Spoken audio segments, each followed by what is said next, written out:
Bien, bonjour à tous et merci d'être là, nombreux, pour cette convergence poétique et un petit peu particulière cette année puisque nous présentons Terra da Colta avec un titre en soutanaccio, c'est sympa pour un Capigoursino qui a coordonné l'ouvrage d'avoir mis un titre à la Norbert. Je sens la touche de Norbert Paganelli quand même sur cette Terra da Colta. Bien, Jean-Pierre Santini donc a coordonné cet ouvrage collectif de 35 auteurs dont le thème est de lutter. C'est un combat permanent contre le racisme et la xénophobie. C'est un ensemble de textes entre l'essai et le poème, en passant par le récit, parfois autobiographique, parfois de fiction. Enfin, en tout cas, c'est un florilège tout à fait intéressant avec des historiens, des écrivains, des poètes, etc. Jean-Pierre, tu peux nous dire un petit peu dans quelles circonstances rapides cet ouvrage est né? Fonctionne ça, oui. Il devrait, je pense, ou je lui donne le mien. Mais Oui, ça marche. beaucoup de personnes qui sont là, évidemment, tout le monde le sait, mais il y a des circonstances, des événements particuliers qui ont fait que je me suis engagé dans cette affaire-là avec 35 ou 34 auteurs. C'est que dans les 6 derniers mois de l'année, en commençant 2015, par l'école de 2015. 2015, en commençant par l'école de Prunelli les Jumeaux, qui était un peu avant, ça a commencé là. Et puis ensuite, en septembre, octobre, novembre et décembre, où ça a été vraiment le summum, c'est-à-dire les événements d'Ajaccio dans le jardin de l'Empereur, il y a eu avant des manifestations, des présences physiques, parce que tant qu'on voit circuler des mots dans les bars, dans les bistrots, bon, sur Facebook, parce que là, alors, c'est un déchaînement. Et pour ceux qui font du théâtre, d'ailleurs, c'est intéressant de regarder ce qui se passe sur Facebook, parce que là, il y a des pièces qui sont déjà toutes écrites. Et notamment, j'en signalerai une à propos d'un bateau qui s'approchait des côtes de Corse, dans le détroit de la Sardaigne, là. Et on pensait que c'était des immigrants qui devaient débarquer comme ça, impromptu en Corse. Et il a là une série de réactions que même un auteur de talent aurait de la peine à imaginer. Hein. Bon, ça allait très très loin. Alors moi, ce que j'ai fait, j'ai naturellement capté tout ça.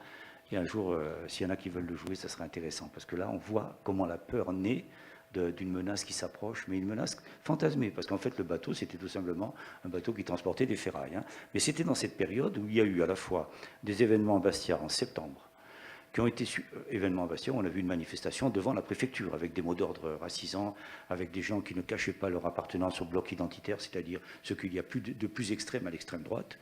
Ensuite, on a vu des gens qui sont intervenus à Ajaccio, une trentaine de personnes, pour empêcher qu'il y ait une prière musulmane sur un champ de sport que le maire avait attribué volontiers, naturellement, aux gens qui voulaient faire leur prière en public, comme ça se fait pour les autres religions sans doute. Ils ont réussi à empêcher ça.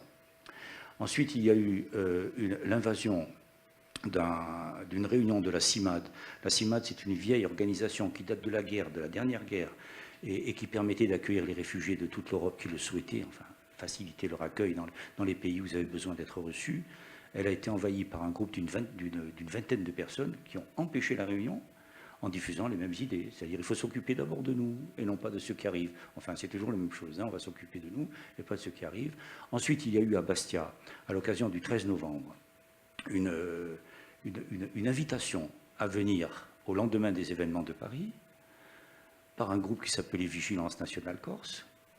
Ce groupe-là a invité les gens à venir. Il s'est retrouvé sur la place près de 200 personnes, mais parmi les 200 personnes, la moitié sont venus de bonne foi, croyant qu'il s'agissait d'une réaction de compassion, en quelque sorte, à la journée du 13. Pas du tout. Ce groupe-là, Vigilance Nation Corse, a diffusé des idées mais fascisantes comme c'est pas possible, et de rejet. Il est à nouveau intervenu au Jardin de l'Empereur un mois plus tard. On a vu des Ce t-shirts. groupe est dissous aujourd'hui. Et ce groupe n'existe plus. Il s'est autodissous, mais on se demande parfois l'autodissolution sert à mieux continuer le travail idéologique, je dirais, par d'autres moyens, c'est-à-dire par Facebook et le reste. Vous avez aussi naturellement sur Facebook ce qu'on appelle la fachosphère, parce que là on a réussi à la fachosphère aussi. Vous avez des sites qui sont honteux quand vous les lisez, quoi. Souvent ils sont très bien écrits. C'est pas n'importe qui les écrit. Je vous assure que le site de Patrianos, si vous ne le connaissez pas, allez faire un tour dessus et vous verrez que ce ne sont pas des imbéciles. Ce sont des gens qui se sont formés idéologiquement à des auteurs qui sont d'origine russe, de plusieurs origines européennes et qui diffusent ces idées très lentement. Et vous savez que quand la bataille idéologique est gagnée, ensuite, et c'est pour ça que l'on voit apparaître aujourd'hui physiquement dans les rues des personnes. Ça veut dire que la bataille idéologique, malheureusement, est bien engagée pour ces gens-là. Et comme vous savez, la traduction électorale n'a pas tardé sur le continent. On n'en parle même pas, les scores sont impressionnants, mais en Corse, pour la première fois, à l'Assemblée de Corse, on a 4 représentants du Front National. Bon, vous voyez, on est arrivé. En nombre, oui, mais la présence du Front National n'est pas nouvelle non plus. Est-ce Est-ce qu'il y a, bon, on sait aujourd'hui, on a vu le phénomène en Allemagne aujourd'hui, sans doute attribué à la politique de Merkel sur les migrants. Le phénomène en France continentale est quand même marqué depuis des années, voire des décennies aujourd'hui. Est-ce qu'on s'inscrit, nous en Corse, normalement dans un phénomène européen qui allie la peur, l'angoisse à des montées idéologiques, intellectuelles, telles que tu les as décrites à l'instant? Et est-ce qu'on a quelque chose de particulier en Corse dans cet ensemble-là? Ou alors est-ce qu'on est fondu dans un ensemble qui est à l'échelle européenne, au moins? Parce que Donald Trump aux États-Unis, c'est aussi une échelle occidentale qui peut nous inquiéter aussi. Aux États-Unis, il y a les mêmes phénomènes maintenant avec les candidats qui se présentent. Donc, à mon avis, c'est un phénomène mondial du monde occidental qui est là pour se protéger, pour défendre son précaré. Bon, il est là pour défendre des avantages acquis, bien entendu. Et il faut quand même reconnaître que l'Allemagne, alors je ne sais pas à quoi ça tient peut-être à une sorte de rédemption, mais le fait d'accueillir comme ça 800 000 migrants dans ce seul pays. Alors il y a aussi des intérêts tout à fait matériels, parce que d'un point de vue démographique, ils sont en difficulté, ils ont besoin d'amener du sang neuf en quelque sorte, et c'est pour ça qu'ils accueillent, ils en ont besoin pour leur industrie et tout le reste. Mais il y a quand même aussi un acte quand même assez noble dans le fait de pouvoir accueillir 800 000 personnes, alors qu'en France, je crois qu'il n'est même pas arrivé, les 10, je crois qu'il était prévu qu'il en arrive 20 000, mais même pas. Il est arrivé une dizaine de milliers. Et il y a des peurs qui se sont levées à partir de là. Moi, je crois que le phénomène est mondial, c'est un phénomène du monde occidental qui a besoin de se protéger sans doute. Il a fait son travail de recherche, on l'analyse, tout le monde l'a fait aujourd'hui, ça n'a rien d'original.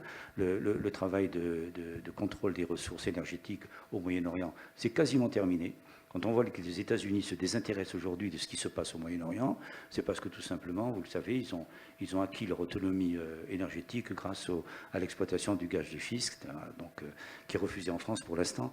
Donc c'est toutes ces politiques-là qui ont entraîné ces phénomènes aujourd'hui, à la fois de rejet et à la fois de ce qu'on appelle le terrorisme. Ce n'est pas véritablement une guerre, c'est quand même du fait des interventions, je dirais, du monde occidental dans les pays où vous avez l'habitude d'aller se servir en ressources énergétiques, quoi. On ne peut pas l'expliquer autrement. Le malheur, c'est que ça donne ce que ça donne aussi dans la réaction, c'est-à-dire la montée de ce qu'on appelle les populismes, mais qui sont des formes de fascisme moderne, quoi.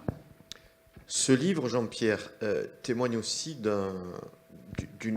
d'une qualité, enfin, d'un ensemble qui existe, d'un ensemble d'intellectuels quand même qui existe en Corse. Donc on dira ce qu'il y a dans cet ouvrage. Mais avant, par rapport au phénomène nationalitaire en Corse, certains analystes disent que le fait d'avoir eu des nationalistes aux responsabilités, le fait d'avoir un mouvement national en Corse peut agir comme un catalyseur sur les gens qui pratiquent l'exclusive aujourd'hui. Tu es l'incarnation même du contraire. Alors, quelle est ton analyse par rapport au courant nationaliste? Les déclarations aussi des 2 présidents de l'Assemblée de Corse ont été on ne peut plus claires. Après les événements du Jardin de l'Empereur, ils ont montré, et puis les déclarations du jeune Nicolas Battini là-dedans, c'est ça qui exprime ce qu'est, on ne va pas dire le vrai, parce que vrai ça ne veut pas dire grand-chose, mais ce qu'est le nationalisme depuis toujours. C'est-à-dire c'est un nationalisme d'accueil. Talamogne a insisté sur le fait que la Corse fabriquait des Corses. Alors, je mettrai, moi, un petit bémol, non pas dans ce qu'il dit, parce qu'on le souhaite tous, ça, mais je ne sais pas si aujourd'hui, la capacité démographique de ce qu'il reste de Corse en Corse, la difficulté même de poser des accents toniques, comme on est en train de discuter tout à l'heure sur les mots corse, je ne sais pas si ce n'est pas la preuve qu'on aura de plus en plus de difficultés à fabriquer des Corses, quoi. C'est un peu quelque chose de l'ordre de l'utopie. Moi, je n'y crois pas trop. Concrètement, on n'en est malheureusement plus là. Jacques Thiers, qui t'a précédé ici, je l'ai entendu dire un jour à la télé, de manière tout à fait spontanée et naturelle, il a dit « C'est vrai qu'on parle de moins en moins le corse en Corse,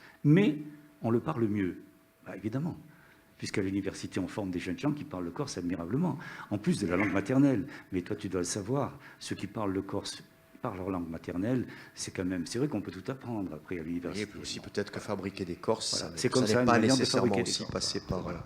par la langue, c'est aussi Je ne sais peut-être pas si on, passer par des valeurs. si on peut être optimiste comme par des le valeurs. semblent l'être les Bon, deux élus de l'Assemblée de Corse, mais eux c'est normal, ils sont dans le jeu en quelque sorte, hein, ils se prennent au jeu.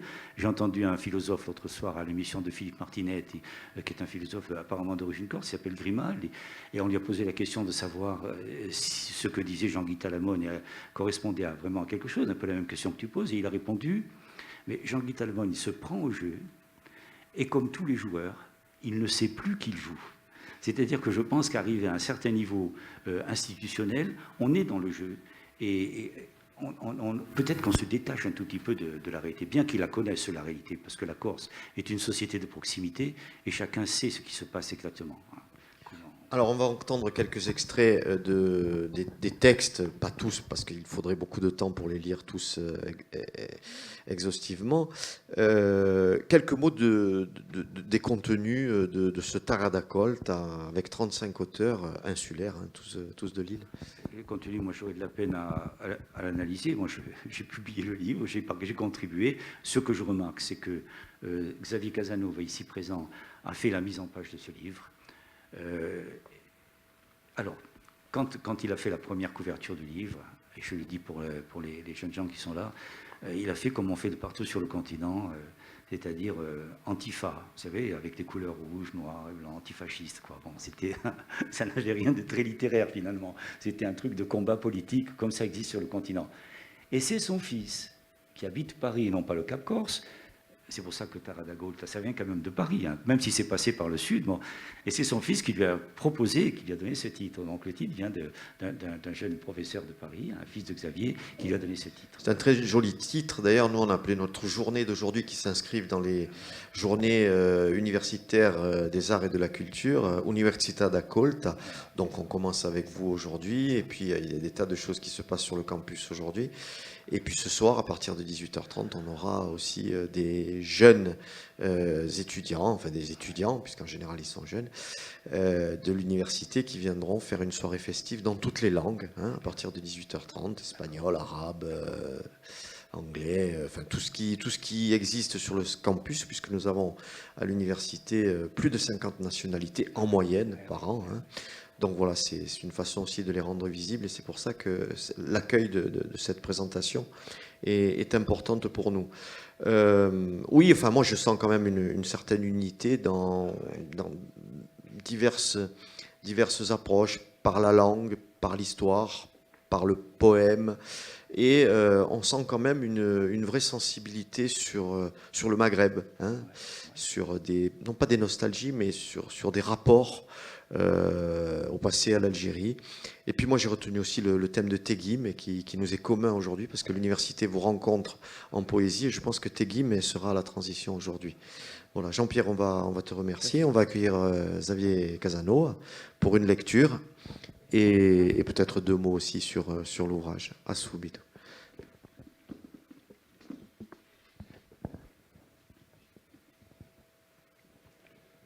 Bonjour. Bonjour Xavier. Donc, Xavier Casanova, comment on peut te présenter? Comme écrivain, éditeur?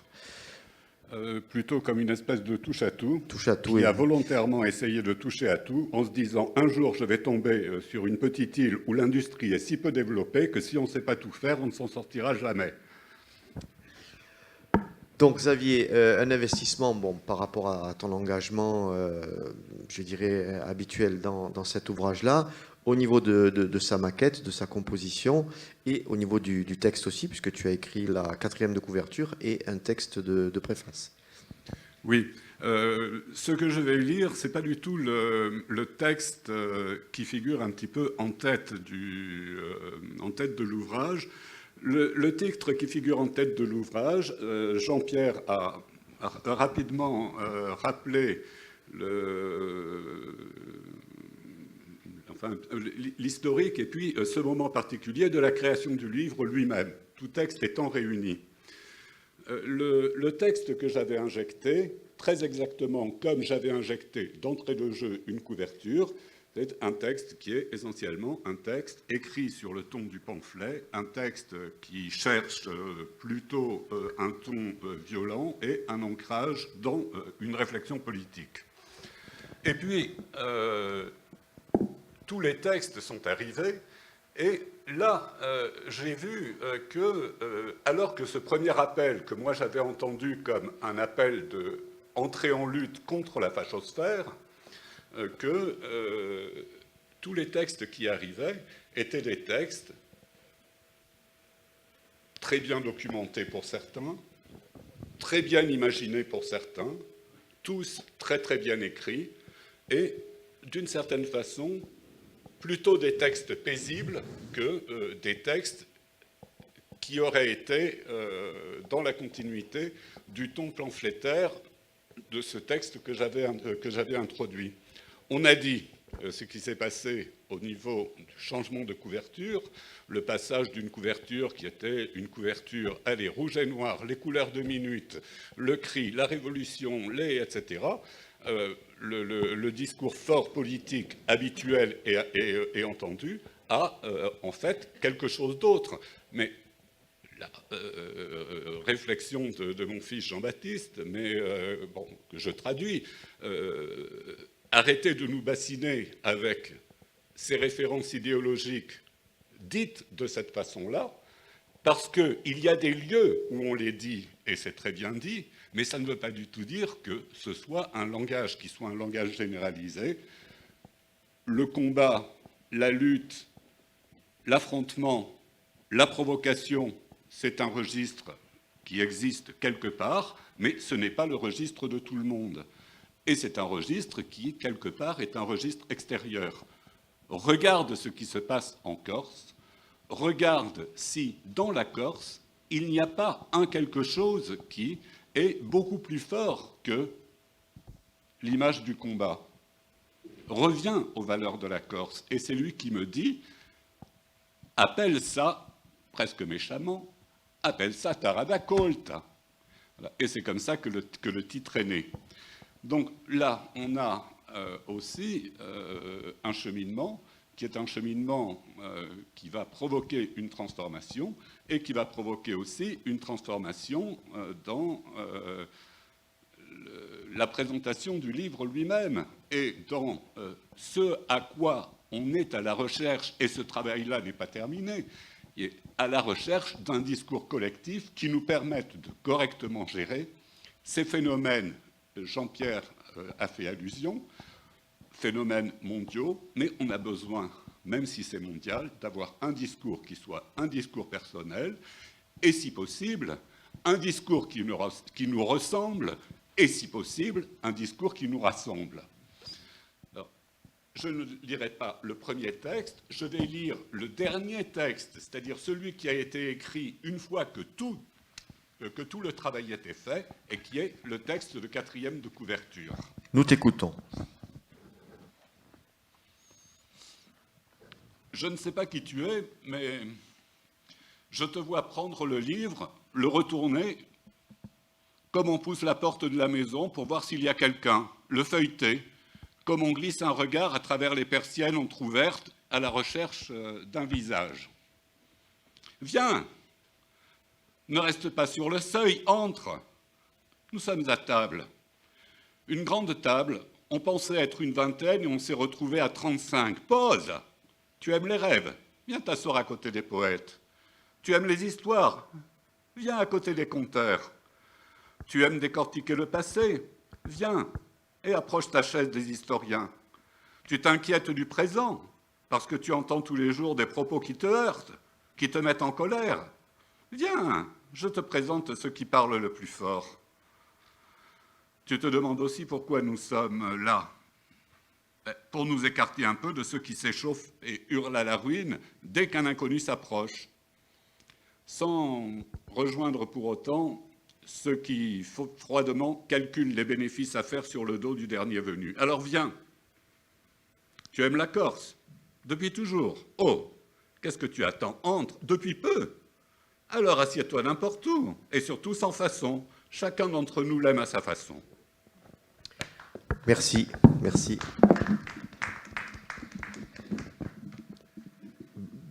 texte que nous prenons en notre compte ici aujourd'hui. On va continuer nos lectures. Je vais rappeler Jean-Pierre Santini pour une lecture de son propre texte. Non, c'est pas le tien. Ah, d'accord. Celui de Nicolas Battini, qui malheureusement n'est pas avec nous aujourd'hui, et que l'on accueille bien volontiers dans cette université qui est la sienne.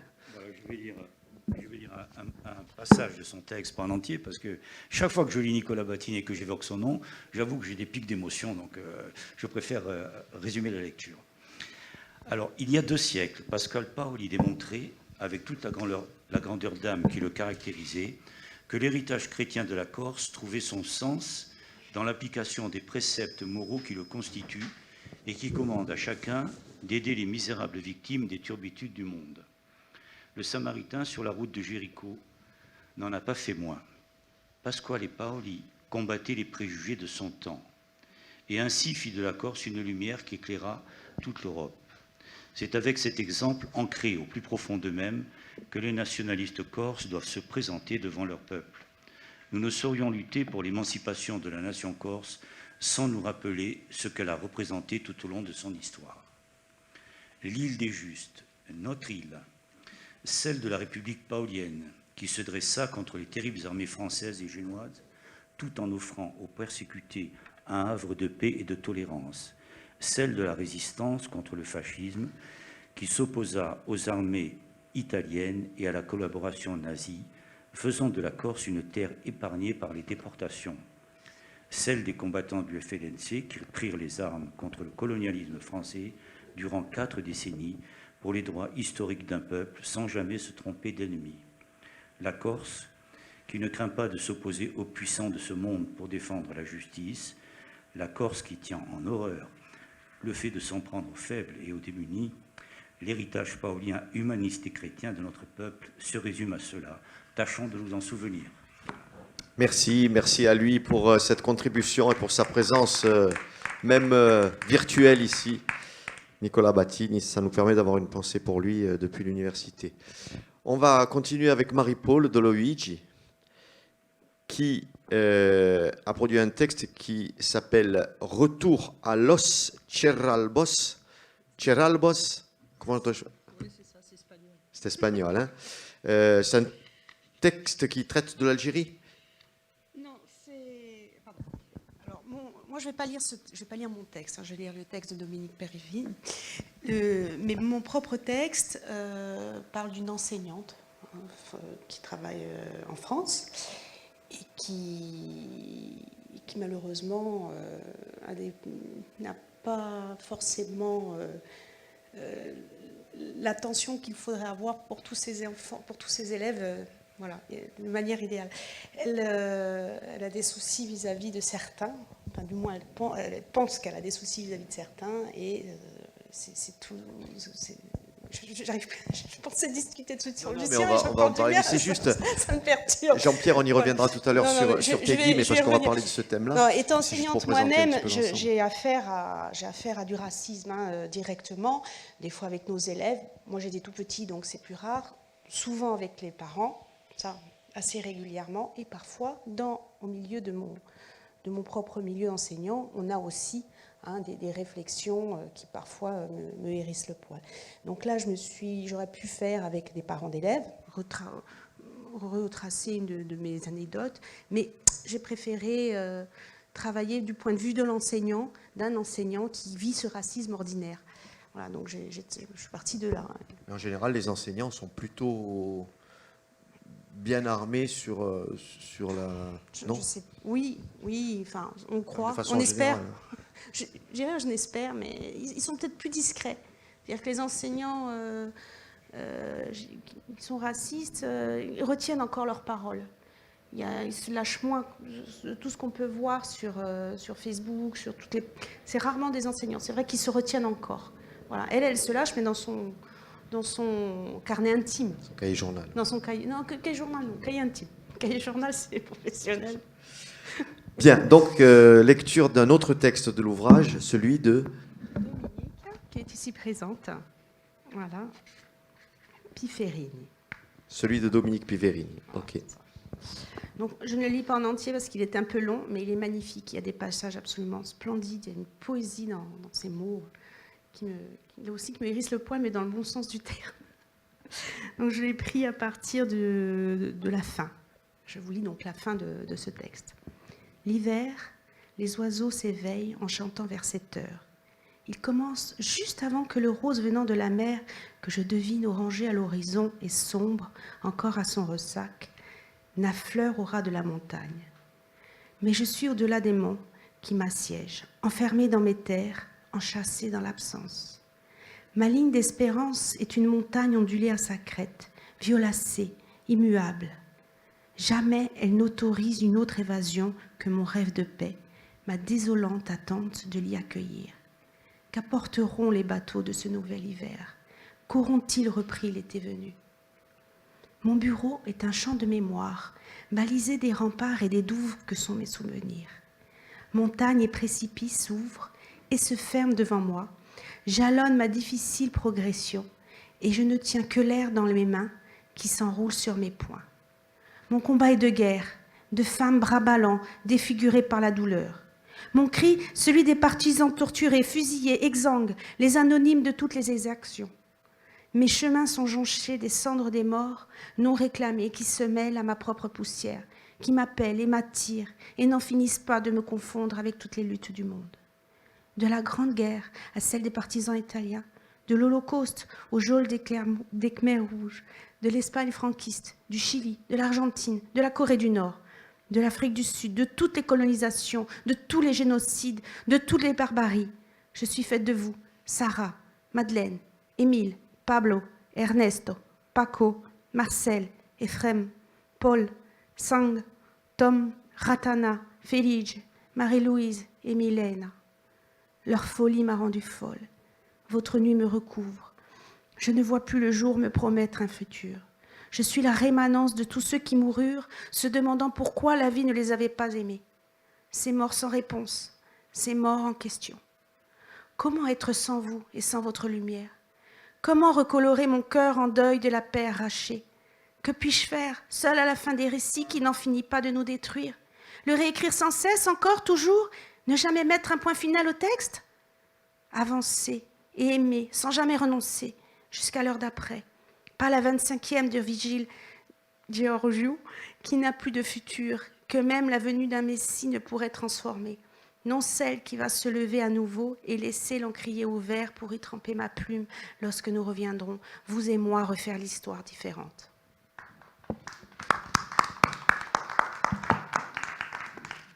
Merci beaucoup, très beau texte, effectivement.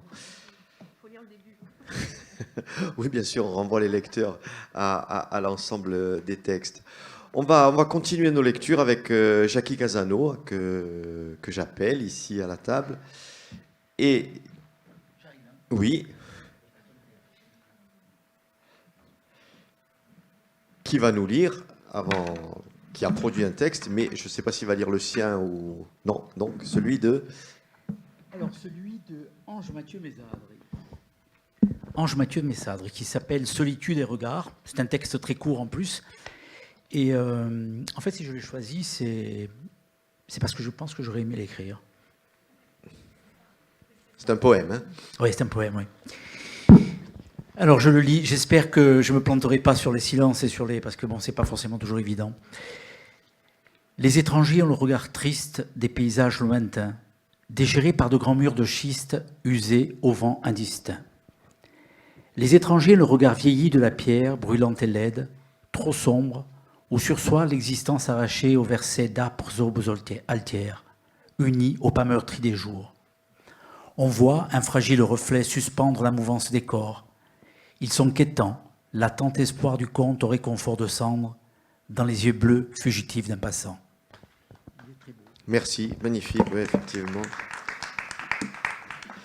Peut-être deux mots sur les vôtres. Il y a la préface et puis un texte sur la conscience aussi. Oui, c'est ça. Enfin bon, ce sont il faut dire que quand notre cher ami Jean-Pierre nous a réunis, il nous a donné, je crois, une semaine de délai pour faire des trucs. Alors, je crois que dans la semaine, j'ai dû lui en envoyer une dizaine. Et puis à un moment donné, je lui ai dit...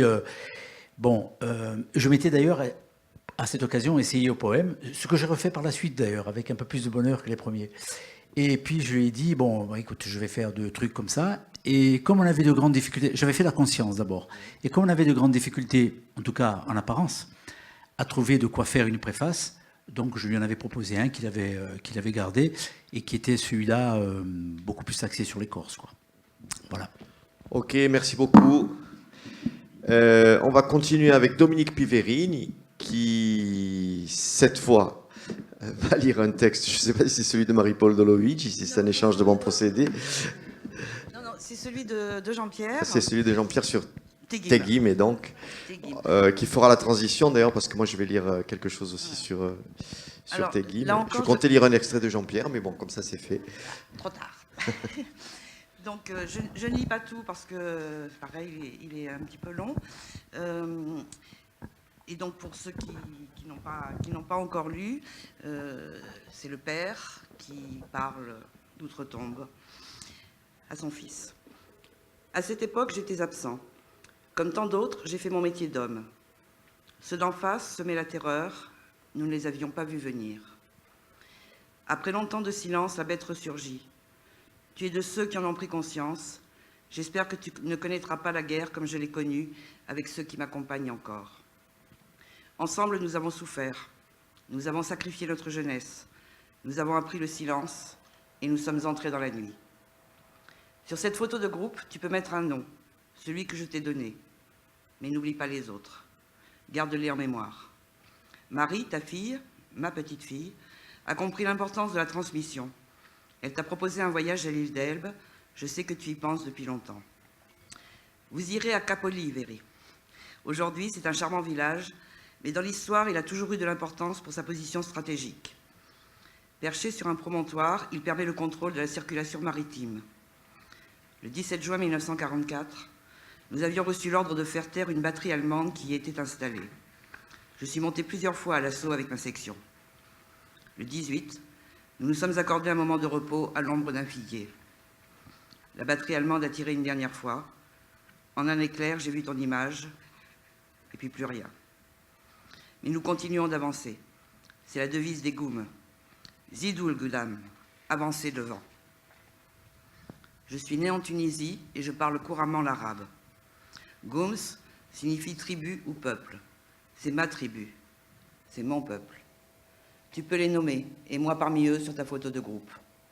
Gros René, Dubin Jacques, Santini Jean, Missoun ou Las, Hamed Ben Hassan, Mora ou Taleb, Lachen ou Achour, Ben Nasser ou Ishou, Moa ou Bassou, Mimoun ou Larbou, Hamed ou Bou, Mokhtar Ben Saïd, Basso ou Saïd, Basso ou Salah, Mohan ou Moha, Abdal Poueba, Amadi Ben Salah, Mbark ou Amou, Oulaïdi ou Ali, Saïd ou Adou, Hamed Helim Sigwen, Hamed Ben Bed, Moha ou Gis, Lassen ou Bassou, Amou ou Moha, Mohan ou Adou, Mohamed Ben Moha, Lassen ou Mes, Mohan ou Allah, Bassou ou Hamou, Khala Ben Larbi, Idir ou Moha, Rahim Ben Moha, Hamed ou Taleb, Mohamed ou Hamou,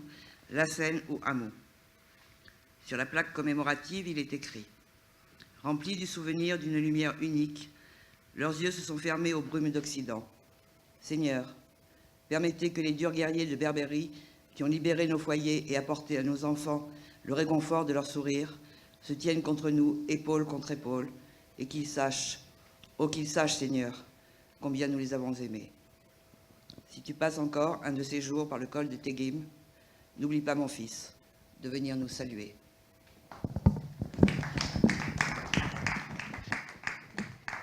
C'est un texte très, très émouvant et très important en même temps, parce que bon, Teguim doit devenir ce lieu du rappel. Hein. Moi, je vais lire ce texte de Jacques Philippe à la suite du tien, qui est très beau, scritto in corso. Teguim, bianco gelo di Teguim, negre e greste all'ingiro, bianca neve i monti, l'aspri monti Gabilia, rosso come sangue sparto, come sangue i 20 anni, rosso l'amore di Khadija, negra ma bella, rosse e labbra di zideli ballandoli all'ingiro, bianchi sorrisi l'amore perso, negro me sangue, bianco gelo di Corsica, negra l'erba in giro a me, cuso muscolo dolce di verano, rosso, umelulore i 20 anni.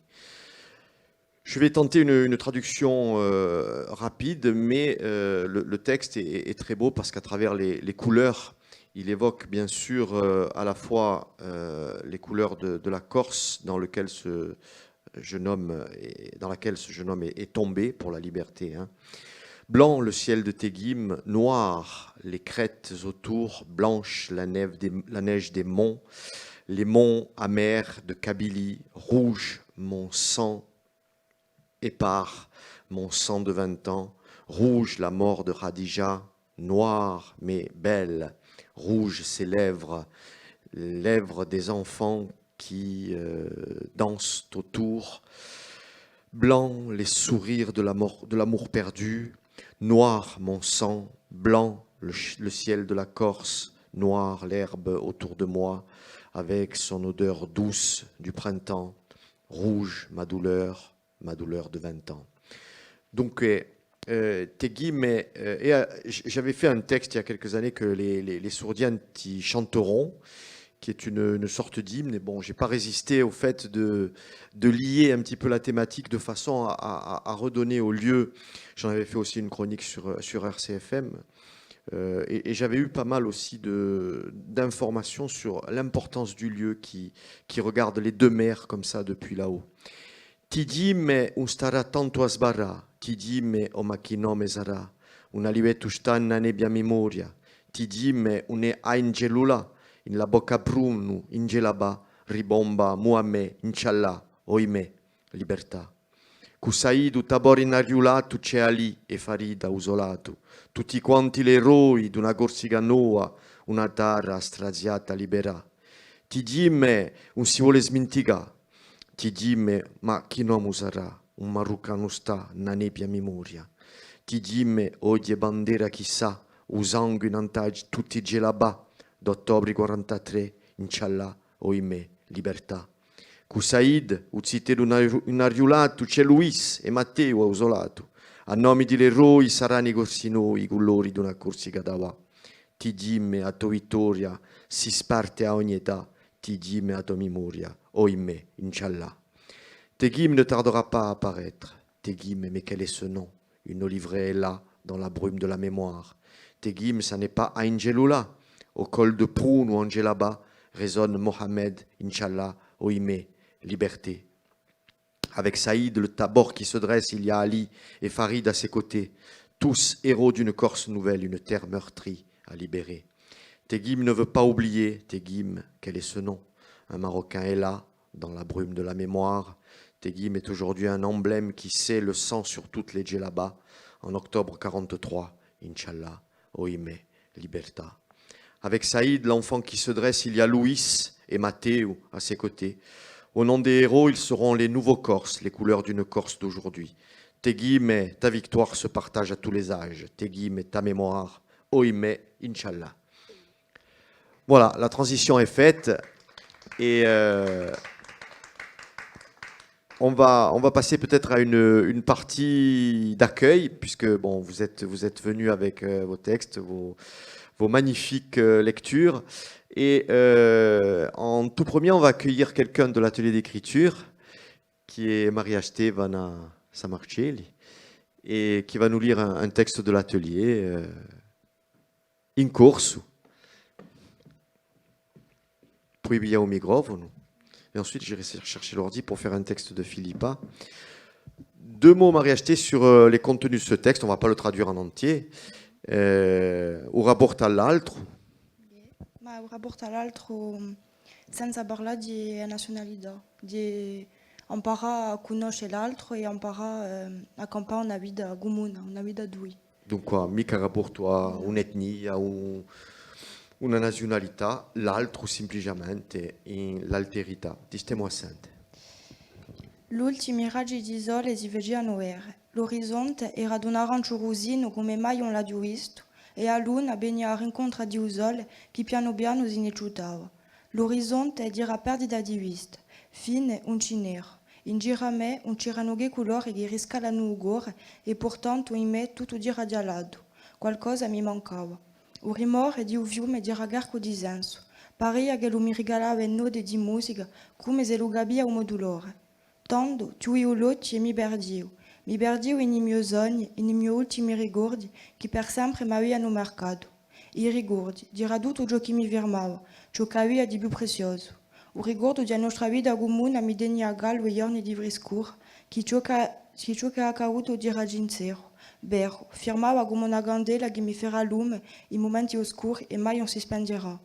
Ma ricordava della dolcezza dei suoi gesti che mi assicuravano, il gusto dei suoi labbra che mi avevano imbriagato, il suo profumo era stampato in me per l'eternità e mai non ho vissuto ritrovarlo in qualche sia d'altro. Il ricordo di questa persona mi ultulava il cuore, l'ho già ammirato in un passato e anche amato, poi indovinare i miei pensieri più allontanati e i miei sogni più segreti.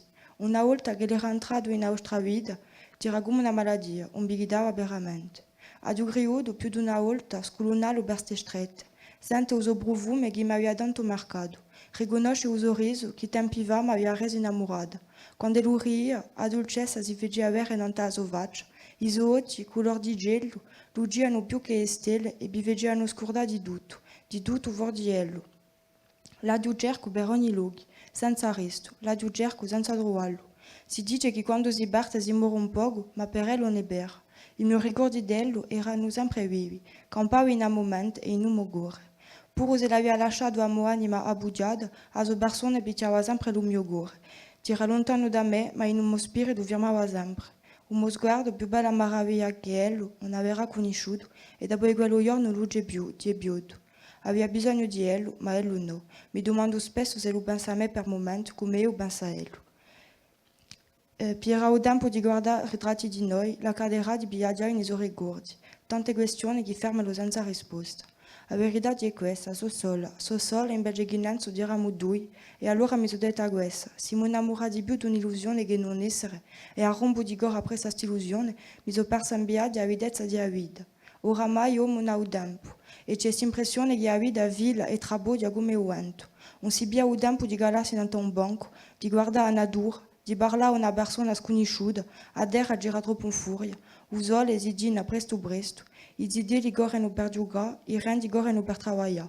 Non abbiamo mica il tempo di contemplare il mondo all'ingiro, la gente all'intorno, di campare, di dannegare, di profitare, di scoprire l'altro, d'aprirsi in un mondo e culture. Allora mi dico che ho già avuto la fortuna di imparare a conoscerlo, di spartire con ello e di vedere che liberamente di campare una vita comune.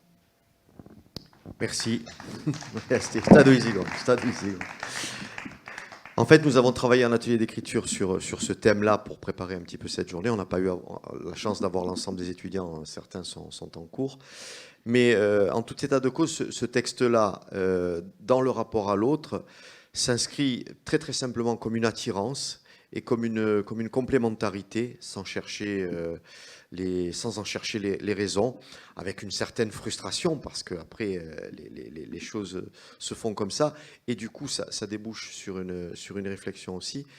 Mais enfin, moi, ce que j'ai trouvé de très beau, c'est ce rapport à l'essentielle complémentarité de l'autre, sans autre forme de questionnement ethnique, nationalitaire, juste cet essentiel de la complémentarité pour avoir ce rapport à l'altérité. Merci beaucoup. À ma pied 5 minutes, je vais aller chercher l'ordi, on se prend juste 5 minutes, comme ça on invite Jean-Pierre Duigeli et Nicolas Sorba à venir qui. Bien, moi je vais continuer avec les ateliers d'écriture, je vais lire le texte de Filippa Santoni, toujours dans le cadre de cet atelier. Quando ho cominciato, quando ho riso, quando ho pianto, quando sono cascata, quando mi sono rialzata, quando sono partita, sei tu che eri qui a fianco a me. Tu sei la donna di un silenzio, ma capace di alzare voci quando ci vuoi. Come il vento da orivanti a opponenti, sei tu che mi hai portati sino a questo punto che sarà come principio. È stato un cammino assai difficile, passi e veni da un dolore a gioia. I tuoi parodi sono qui che mi hanno musciato che non ero mica sola. Ad un'amica, e anche mi pare che sta parola un'amica abbastanza forte da dire tutto ciò che ti hai fatto tu. Il tuo scontro è stato un principio delle mie costruzioni. È stata qualcosa, non si può dire il contrario, ti ha annarbata, ti ha acciaccata, ti ha pidato una stonda di tua vita e ora a te odorenda. Ti ha lagata certi volti a sogo, ha fatto un errore davanti a me. Mi domanderà sempre per chi sei stata, non ti ha mica ben trattata, non ha saputo apprezzare a enti che mi tenevano in gara, ha pidato st'amore come ottenuto, non ha mica fatto abbastanza sforzi, ha pidato un risico senza rifletta e oggi mi ne pento. Ci è voluto un certo tempo, ma ho capito. Voglio provare di chiappare ogni momento di paura che disparisce. Rimpianto è una parola tanta facile, tanta corta che riviene sempre nei discorsi tanti belli, ma assai sparisce nei nostri ricordi. Ma voglio dire che questo rimpianto stassi nei nostri menti. Non è mica un rimpianto come l'altro che se ne può andare, un vero rimpianto non è mica comune e conturbedia la nostra vita. È scambiato qualcosa nella mia vita, paura di essere sola, se n'è andata, ha paura di esclusione fuggita, ha paura di appartenenza a sparito. Ci sarà sempre un cruggiamento di nostri viti, anche così un più cammino più vicino. Ci scontreremo sempre nei menti, nei cuori. La spiccanza può essere difficile, ma sola è una spiccanza fisica, ci ferma qualcosa di più sodo che il tempo e a lontanezza un po' ne distrugge. Filippa Santoni. Voilà, on la remercie. Dans le même fil, contrairement à ce qu'on pouvait penser, le rapport à l'autre ici est métaphysique et a été rendu par un rapport très très subjectif qui construit le soi à travers l'altérité et finalement c'est très très rassurant. Voilà, merci all'atelier di scrittura di un centro culturale universitario e ci sarà altre restituzioni di questo tipo e ringraziamo. E ora continuiamo con gli enti dell'università di Guip e da un momento d'accolta ai nostri amici, università d'accolta.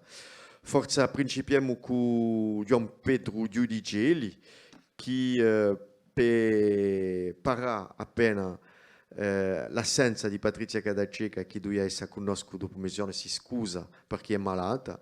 Jean-Pierre ci ha dato un po' di poemi di Patrizia Cadaceca in stesso video. Ti stiamo assente. Je crois que je vais le faire sans micro. On m'entend. Jacques Thiers. Je peux commencer par Jacques Thiers ou pas? Mais j'aime pas trop le micro. Ah, d'accord. Alors, il y a un premier poème qui si chiama A bocca piena. A zitto e tuppa a bocca piena due galletta di mastugà. Longa o gustone a mano e corsa linda, o gesto lesto che strappa l'anni una manada di fiori di mastugane e stonde gomezzidello. Una vragnada e i fiori violini, i stagnunacci aspettano. Bande risantus impernado e franca soprappigno. O bastone cresce in bocca. Scuppieranno le campane. Domenica de giore ci lamperemo a botti l'onda di Igherudi. O scrimesimi di lingiulie considerano di cresce in bocca e rincresce a die cose di burto.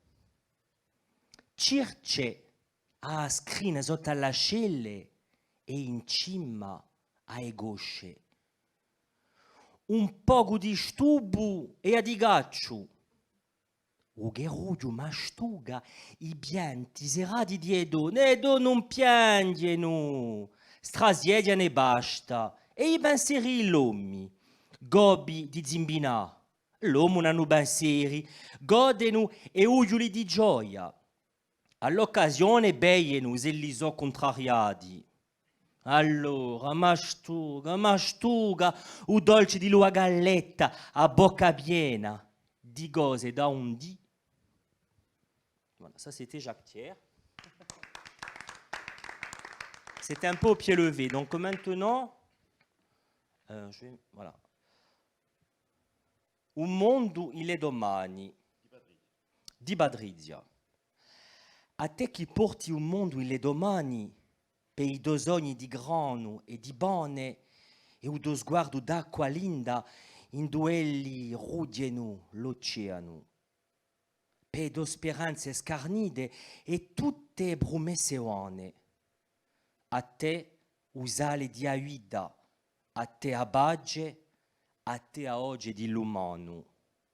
A te che porti un uomo di adodara per i dobezzi storia, a fogo, a faro, a sede, beccia, chi s'appuppa una lagrima, sfiadata bell'orizzonte chi si intuppa e udo gelo chi si gaggia. Solo conosce a calcina, o sudore, l'ore spiumbate di a notte in calaletto, o agio a mare d'un solo senza calore, a bena biwa e uso morso in mito petto. À quoi te porte, à toi qui portes le monde dans tes mains, pour tes rêves de blé et de pain, et ton regard limpide comme l'eau où rugit l'océan, pour les espoirs sans objet et les promesses vaines, à toi le sel de la vie, à toi la paix, à toi la voix de l'humain, à toi qui portes le nom de la terre, pour tes lambeaux d'histoire et de feu, l'ardeur de la soif qui boit les larmes du désespoir, pour l'horizon qui bute sur les cieux qui se figent. Tu ne connais que poussière et sueur, les heures de plomb sur des nuits de civière, l'âpre baiser d'un soleil sans chaleur, la douleur vive quand elle mord en ton sein.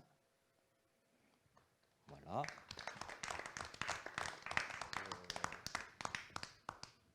Un nome migranti.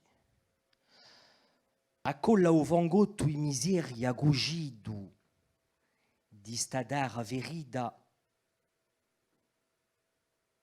ti lasci l'urto per impetà a guida chi t'abreso borte.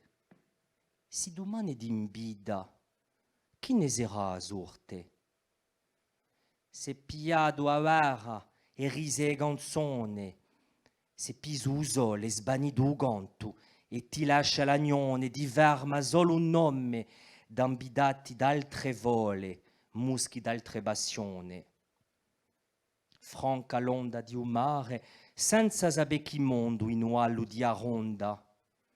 I destini, un soppari sotto a chi cieli noi. L'ore, sbucciano rai. Chi tia su saratoio, chi fortuna, oh, chi guai? E si scala du guigio a noto alante, a spone o dovangotto i bolvera, e distanto, petroaccio una grotto, un core, una sorgente, l'amore come un porto. Ti verma solo un uomo, un esilio, una spera, beadara dilletta, in duetto ti ne guai. Merci. Excusez-moi, j'ai accroché sur quelques mots. Merci, toujours Revenite. dans le thème. Revenite. Oui. C'est difficile de passer après Jean-Pierre. Hein. Oh, quand même. Eh oui, c'est- Thème impression lui. Forse direi diamo un po' di poemi tuoi per principiare, o allora Vabbè. facciamo un scambio avec Nicolas Sorbe.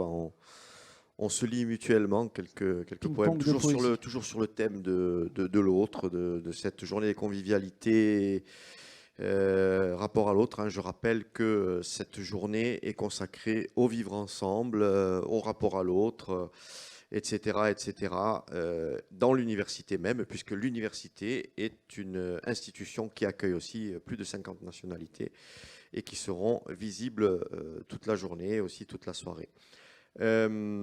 Lampedusa, un prima poème qui, bon, Lampedusa dice beh o tema, ce lieu, cette rive, qui a Corsica ni può essere una. O leggo, o prima.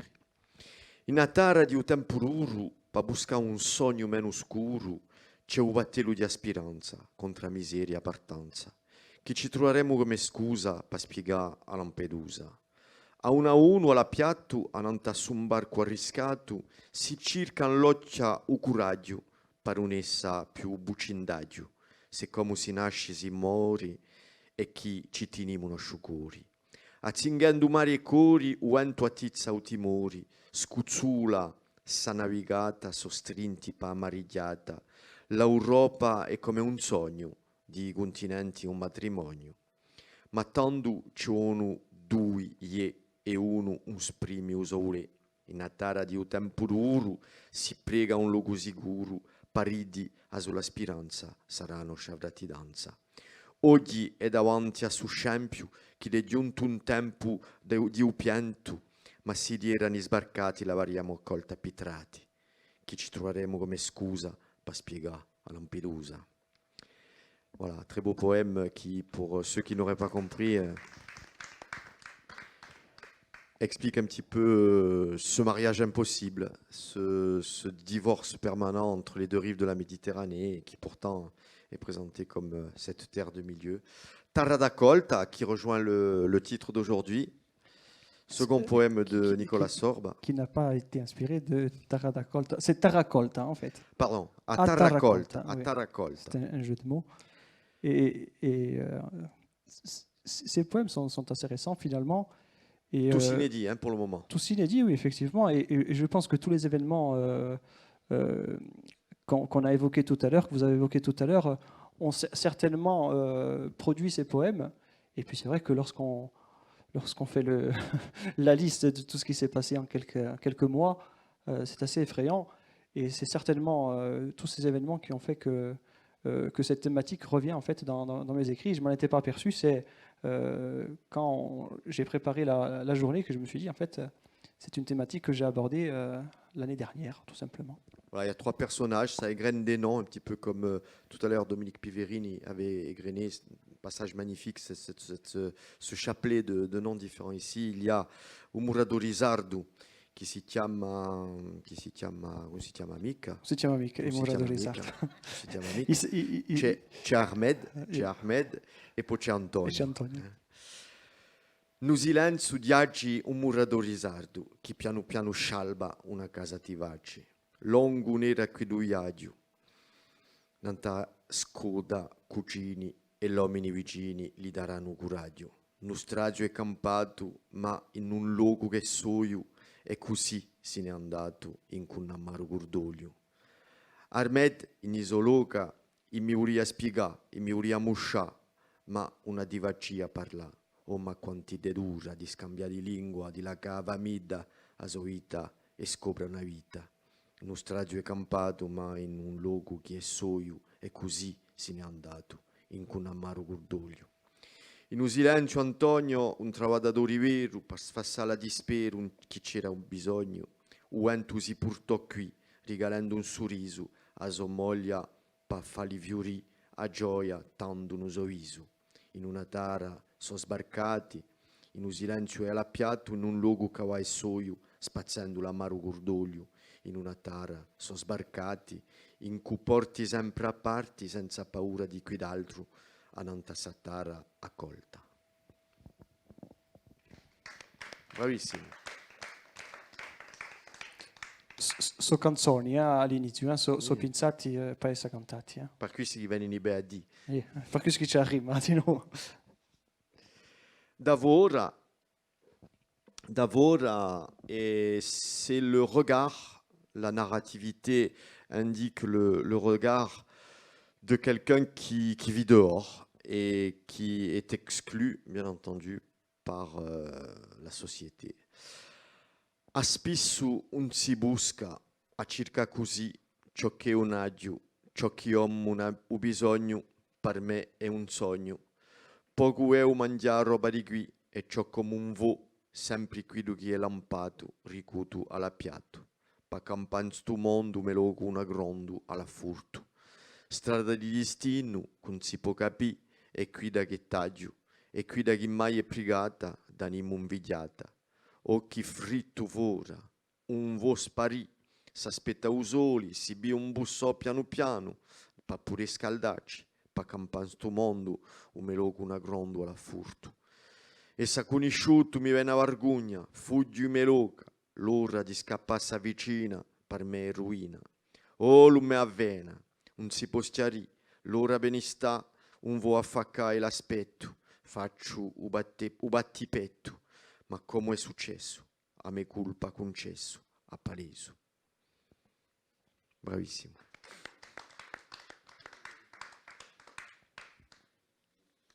Un ultimo. Ida Isosogna.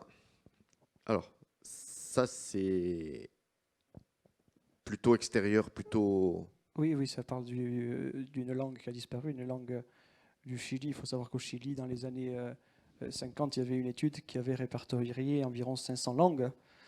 C'était sûrement une erreur, hein, puisqu'il comptait les variétés, etc., comme étant des langues. Mais il devait bien avoir au moins la moitié, 250. Et aujourd'hui, on va dire que c'est pas 80% de ces langues ont disparu. Et parmi ces langues, le chamiro parlait par cette dame qui racontait qu'elle rêvait en sa langue et qu'elle ne pouvait pas raconter ses rêves, puisqu'elle parlait espagnol et sa langue maternelle, donc le chamiro. Et cette dame m'a inspiré ces chansons Ida Isosogna. Beaucoup de langues qui disparaissent chaque année. Ida Isosogna, in un silenzio nasce un creaturo vivo che piano piano cresce, a sua storia vi scrivo. Quanto non ha conosciuto d'ola, oggi un sole si sdraia, dopo tant'anni ferma sola parla una lingua, d'un sogno è campata, ma no silenzio che soio, a sua vita se n'è andata, e un paranimo un guaio. Ida l'Isosogna, i mi volia contà, presa dai dimonia, una divacia parla, ma asa tu quanti de unica, all'ampa ubriono, quanti da si litica, incunidda e basta si posprima. In un sogno è campata, ma in un silenzio che è soio a sua vita se n'è andata e un paranimo un guaio. In un silenzio nasce un creaturo vivo che piano piano cresce a sua storia vi scrivo. O vento si porterà, spazzando a sua porta, una ida che sciuararà a storia tanto sarà morta. In un sogno è campata, ma in un silenzio che soio a sua vita se n'è andata e un paranimo un guai. In un trosto è campata, ma in un rimoro che un è soio a sua lingua se n'è andata e un pari animo un guaio. Ti ringraziamo, Monda. C'est une chanson qui sera dans le prochain disque de... C'est une chanson qui sera enregistrée demain à Ajaccio. Tu deviens le spécialiste de la mort des langues, puisque je rappelle que Nicolas Sorbin fait aussi un très beau poème sur la mort du Bonifacien, qui est une vieille variété ligure qui est parlée dans la petite enclave de l'extrême sud. Qui est toujours parlée. Et qui malheureusement va disparaître, faute de générations qui la parlent. Les langues ne meurent vraiment jamais, ce sont les locuteurs qui s'en vont.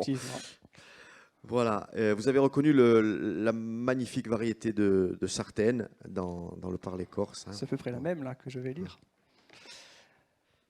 I parabuli bianchi, infungendo i tetti stanimuti, non tai muri rigi, figliolani stedi, prichendoci lagnosi e sottomissi, un'acquata cathodica. Les paroles blanches, jouissant des toits, sont muettes sur les murs gris. Elle regarde les étoiles, implorant basse et soumise une averse cathodique. Ouais, ça, ce sont des poèmes qui sont le résultat d'un voyage au Maghreb, et donc les paraboles sur les tomes avaient... Amina, l'automandilli mi veni senza dilla, divani una vella. Amina, j'ai souvent envie de faire de ton voile une voile. Donna, uelu diatopenna integrali, mascariglia stu mondo ingrato, carco di rena in dell'occhi, usimun soffia in ogni deserto. Femme, le voile de ta peine intégrale masque ce monde ingrat, plein de sable dans les yeux. Le simoun souffle dans tous les déserts. Les strigoni. Alors, les strigoni, deux mots pour expliquer ce que sont les strigons, mais enfin, bon, quand même à faire les strigons, ce sont les géants du chant 10 d'Homère de l'Odyssée et qui sont censés être arrivés dans les Bouches de Bonifacio. Alors, il y a une hésitation entre Porti,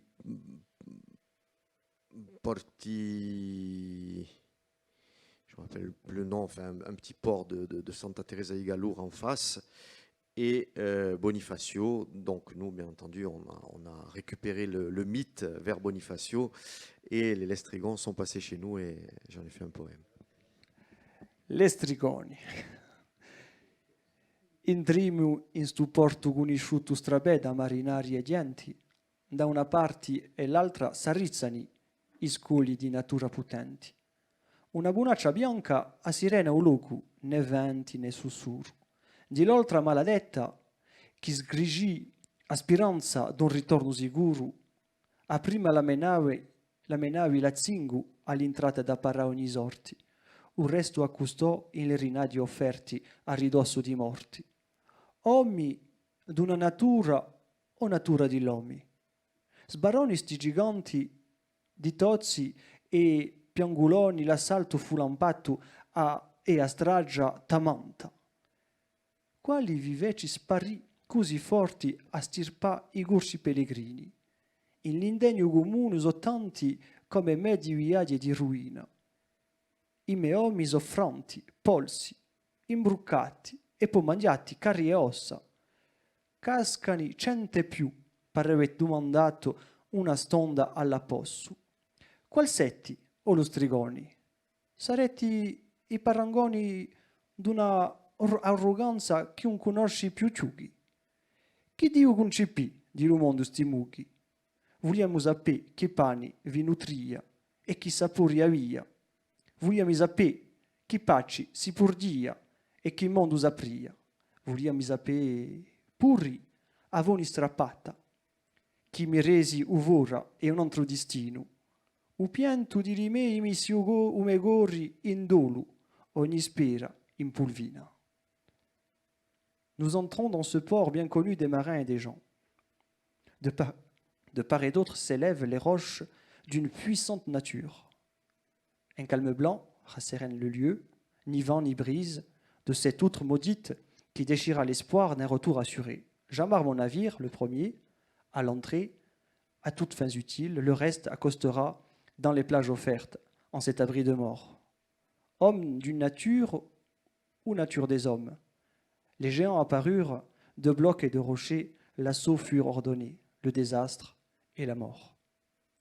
Qui vous fit différent, si fort, à massacrer de pauvres pèlerins? Dans l'indigne commun, combien sont, comme moi, de voyage et ruines? Mes hommes sont égorgés, broyés, assassinés, puis dévorés entiers. Ils tombent, 100 et plus, pour avoir demandé un instant à l'abri. Qui êtes-vous, les strigons?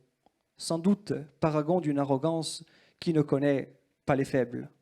Quel Dieu put concevoir les plaies de ce monde? Nous voulions juste savoir quel pain vous nourrissait et quel goût il avait.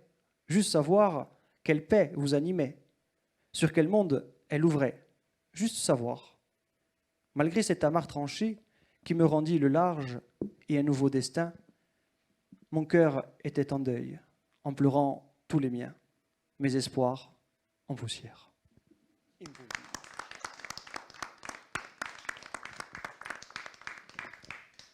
Ouais, je crois qu'on a fait un tour d'horizon un petit peu dans la rencontre entre les amis poètes, intellectuels qui se battent contre le racisme, l'exclusion, la xénophobie.